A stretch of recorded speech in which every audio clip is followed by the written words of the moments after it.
નમસ્કાર મિત્રો હું છું ડૉક્ટર મહેશ દાફડા. મિત્રો, એજ્યુકેશન ટચ નામની આપણી આ ઘર આંગણાની યુટ્યુબ ચેનલમાં ફરી એકવાર આપ સૌનું સ્વાગત કરું છું. હું મારો રાજીપ વ્યક્ત કરું છું. મિત્રો, આ ચેનલ ઉપર અંગ્રેજી વ્યાકરણના 1111 જેટલા વિડીયો અવેલેબલ છે. દોસ્તો, જે વિદ્યાર્થીઓ સ્પર્ધાત્મક પરીક્ષાની તૈયારી કરી રહ્યા છે એવા વિદ્યાર્થીઓ માટે આ વિડીયો ખૂબ જ ઉપયોગી અને ઉપકારક બની રહેશે. મિત્રો, આ ઉપરાંત જે વિદ્યાર્થીઓ ધોરણ 9, 10, 11 અને 12 એમાં અભ્યાસ કરે છે એવા વિદ્યાર્થીઓ માટે પણ આ વિડીયો એટલે કે અંગ્રેજી વ્યાકરણના વિડીયો ખૂબ જ અગત્યના પુરવાર થયા છે. તો દોસ્તો, આવા વિદ્યાર્થીઓ સુધી આ વ્યાકરણના વિડીયો પહોંચાડી આપ પણ આ યજ્ઞ કાર્યના સહભાગી બનશો એવી હું આપણી પાસે અપેક્ષા રાખું છું. બીજી વાત દોસ્તો, કરંટ અફેર્સની. દોસ્તો, હાલમાં સ્પર્ધાત્મક પરીક્ષાનો એક જબરજસ્ત માહોલ ચાલી રહ્યો છે. એમાં વિદ્યાર્થીઓ માટે કરંટ અફેર્સ પરીક્ષાનો એક ભાગ બની ગયો છે. તાજેતરની ઘટનાઓ, દેશ વિદેશમાં બનતી ઘટનાઓ, દેશમાં બનતી ઘટનાઓ, અનેક એવોર્ડ્સ, અનેક સમારંભો, અનેક સરકારશ્રીની નવી નવી યોજનાઓ, આના વિશે સતત માહિતગાર રહેવું એ આજે સ્પર્ધાત્મક પરીક્ષાની તૈયારી કરતા વિદ્યાર્થીઓ માટે પરીક્ષાનો એક ભાગ બની ગયો છે. ત્યારે કરંટ અફેર્સ એ વિદ્યાર્થીઓ માટે ખૂબ જ બેરોજગાર યુવક યુવતીઓ માટે આ વિભાગ ખૂબ જ અગત્યનો બની રહેશે. મિત્રો, તો આવા વિદ્યાર્થીઓ સુધી આ વિડીયો, કરંટ અફેર્સનો વિડીયો પહોંચાડી આપ પણ આ યજ્ઞ કાર્યના સહભાગી બનશો એવી હું આપની પાસે અપેક્ષા રાખું છું. દોસ્તો, આજે 139મો વિડીયો જ્યારે આપણી સમક્ષ પ્રસ્તુત કરવા જઈ રહ્યો છું ત્યારે ખરેખર હું ખૂબ જ આનંદ અનુભવી રહ્યો છું. મિત્રો, કરંટ અફેર્સ એ મારા વાંચનની એક મર્યાદાને અનુરૂપ હોય છે. સંભવ છે ક્યાંક ક્ષતિ હોય તો ચોક્કસપણે ક્ષમા કરજો અને કોઈ ચોક્કસ ઓથેન્ટિક ન્યૂઝ બુક્સનો અભ્યાસ કરી અને આ ચોક્કસ માહિતી પ્રાપ્ત કરી લેશો. ચાલો દોસ્તો, સમાચારમાં એક નજર નાખીએ તો દોસ્તો, તાજેતરમાં જ મોબાઈલ વર્લ્ડ કોંગ્રેસ 2024 શબ્દ ખાસ યાદ રાખજો. મોબાઈલ વર્લ્ડ કોંગ્રેસ 2024નું આયોજન સ્પેનના બાર્સેલોના નામનું શહેર છે, સ્પેન દેશના, ત્યાં કરવામાં આવ્યું હતું અને એની થીમ હતી ફ્યુચર ફર્સ્ટ. દોસ્તો, આ શબ્દ ખાસ યાદ રાખજો.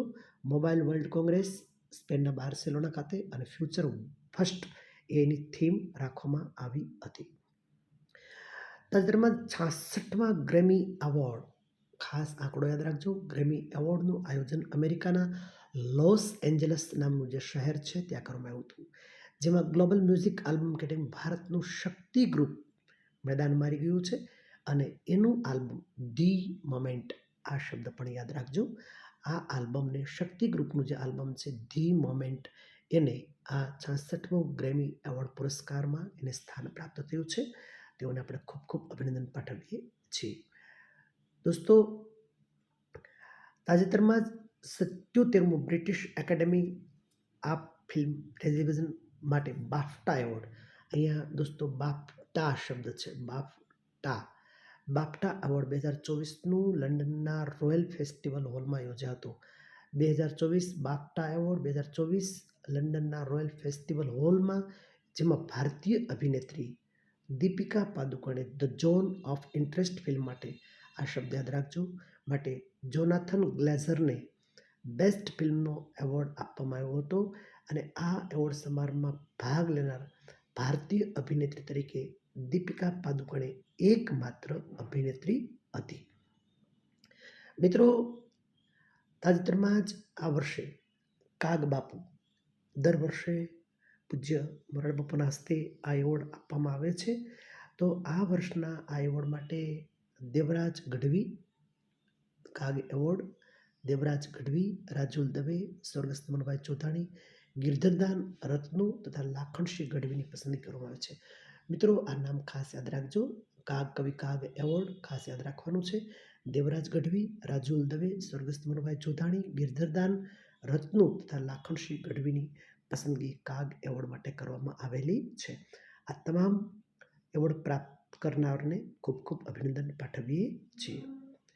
મિત્રો, તાજેતરમાં જ યોજાયેલ માતૃભાષા દિવસ નિમિત્તે મુખ્યમંત્રી દ્વારા ગુજરાત સાહિત્ય અકાદમી ગાંધીનગર ખાતે એક ભવ્ય હોલનું ઉદ્ઘાટન કરવામાં આવ્યું હતું, જેનું નામ છે ઝવેરચંદ મેઘાણી ભવન, તથા ગુજરાતી સાહિત્ય અકાદમી સંકલ્પ ઓડિયો બુક તથા ઈ બુકનું વિમોચન કરવામાં આવેલું હતું. ખાસ યાદ રાખજો, માતૃભાષા દિવસ નિમિત્તે એટલે 21મી ફેબ્રુઆરીના દિવસે આપણા મુખ્યમંત્રી શ્રી દ્વારા ઝવેરચંદ મેઘાણી હોલ, ગુજરાતી સાહિત્ય અકાદમી ગાંધીનગર ખાતે આ વસ્તુ પણ ખાસ યાદ રાખજો, તેની સંકલ્પ ઓડિયો બુક અને ઈ બુકનું વિમોચન કરવામાં આવ્યું હતું. મિત્રો, પીટી ઉષાના નામથી કોણ અજાણ હોઈ શકે? આવા મહાન દોડવીર અને હાલના ઓલિમ્પિક સંઘના વર્તમાન અધ્યક્ષ એવા પીટી ઉષાને sports journalist federation of India અને દિલ્હી સ્પોર્ટ્સ જર્નાલિસ્ટ એસોસિએશન દ્વારા લાઈફ ટાઈમ અચીવમેન્ટ એવોર્ડથી સન્માનિત કરવામાં આવેલા છે. કોને? પીટી ઉષાને, જેઓ હાલ ઓલિમ્પિક સંઘના વર્તમાન અધ્યક્ષ બનેલા છે. તેને લાઈફ ટાઈમ અચીવમેન્ટ એવોર્ડથી સન્માનિત કરવામાં આવેલા છે. મિત્રો, તાજેતરમાં જ રિલાયન્સ ઇન્ડસ્ટ્રી અને રિલાયન્સ ફાઉન્ડેશન, આ બે શબ્દ યાદ રાખજો, ઇન્ડસ્ટ્રી અને ફાઉન્ડેશન દ્વારા પ્રાણીઓના બચાવ, સારવાર, સંભાળ અને પુનર્વસન માટે વનતારા યોજના, બહુ અગત્યનું, વનતારા નામની યોજના શરૂ કરી છે, જે જામનગરના ગ્રીન બેલ્ટમાં 3000 એકરમાં વિશ્વનું સૌથી મોટું પ્રાણી સંગ્રહાલય તૈયાર કરવાનું છે.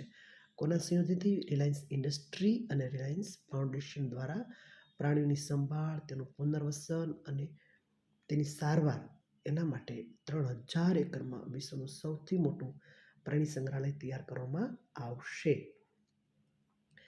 મિત્રો, તાજેતરમાં રાષ્ટ્રપતિ દ્વારા હરિયાણાના ફરીદાબાદ ખાતે 37માં, આ શબ્દ ખાસ યાદ રાખજો, આંકડો ખાસ યાદ રાખજો, હરિયાણાના ફરીદાબાદ ખાતે 37માં સૂરજકુંડ આંતરરાષ્ટ્રીય હસ્તકલા મેળાનું 37 સૂરજકુંડ, હરિયાણા ફરીદાબાદ ખાતે સૂરજકુંડ આંતરરાષ્ટ્રીય હસ્તમેળાનું ઉદ્ઘાટન કરવામાં આવ્યું હતું. આ મેળાની થીમ જે છે એ મુખ્યત્વે ગુજરાતના સાંસ્કૃતિક વારસાને આધારિત હતી. હરિયાણાના ફરીદાબાદ ખાતે 37મો જે સૂરજકુંડ આંતરરાષ્ટ્રીય હસ્તકલા મેળાનું ઉદ્ઘાટન કરવામાં આવ્યું.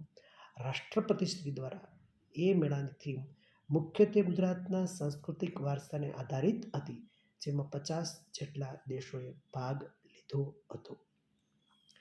મિત્રો, તાજેતરમાં જ કેન્દ્રીય સંસ્કૃતિ મંત્રી જી કિશન રેડ્ડીએ હૈદરાબાદના સાલરજંગ મ્યુઝિયમ ખાતે ભારતના પ્રથમ ડિજિટલ નેશનલ મ્યુઝિક ઓફ એપિગ્રાફીનો શિલાન્યાસ કર્યો છે. કોણે કર્યો છે?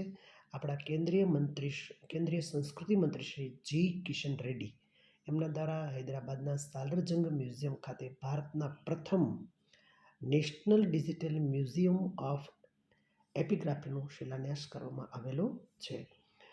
મિત્રો, તાજેતરમાં જ વિશ્વના સૌથી મોટા, ખાસ યાદ રાખજો, વિશ્વના સૌથી મોટા થિયેટર ફેસ્ટિવલ તરીકે પ્રખ્યાત ભારત રંગ મહોત્સવ, વિશ્વનો સૌથી મોટા થિયેટર ફેસ્ટિવલ તરીકે પ્રખ્યાત ભારત રંગ મહોત્સવ 2024નું મુંબઈમાં national centre for the performing art ખાતે 25મી આવૃત્તિનું આયોજન કરવામાં આવ્યું હતું. આ રંગ મહોત્સવની થીમ વસુધૈવ કુટુંબકમ વંદે ભારતમ. ખાસ યાદ રાખજો, વિશ્વનો સૌથી મોટો થિયેટર ફેસ્ટિવલ ભારત રંગ મહોત્સવ 2024, એમની 25મી આવૃત્તિ અને એમની થીમ વસુધૈવ કુટુંબકમ વંદે ભારતમ હતી. ખાસ યાદ રાખજો, એમની થીમ ખાસ અગત્યની છે. દોસ્તો, આ સાથે કરંટ અફેર્સને પૂર્ણ કરીએ છીએ. મિત્રો, ફરી એકવાર આપ સૌ દોસ્તોને ખાસ નંબર વિનંતી કરવામાં આવે છે કે દોસ્તો, દર રવિવારે એજ્યુકેશન ટચ નામની આપણી આ ઘર આંગણાની યુટ્યુબ ચેનલ દ્વારા દોસ્તો આ કરંટ અફેર્સનો એપિસોડ રજૂ કરવામાં આવે છે, જે વિદ્યાર્થીઓ સ્પર્ધાત્મક પરીક્ષાની તૈયારી કરી રહ્યા છે એવા વિદ્યાર્થીઓ સુધી આ વિડીયો અવશ્ય પહોંચાડી આપ પણ આ યજ્ઞ કાર્યના સહભાગી બનશો એવી હું આપની પાસે અપેક્ષા રાખું છું. દોસ્તો, ખાસ વિનંતી છે એવા યુવક યુવતીઓ સુધી આ વિડીયો પહોંચાડી આપ પણ એક સાચા કર્મયોગી બની રહેશો એવી અપેક્ષા સાથે ભારત માતા કી જય. દોસ્તો, ફરી પાછા મળશું આવતા રવિવારે. ત્યાં સુધી અસ્તુ.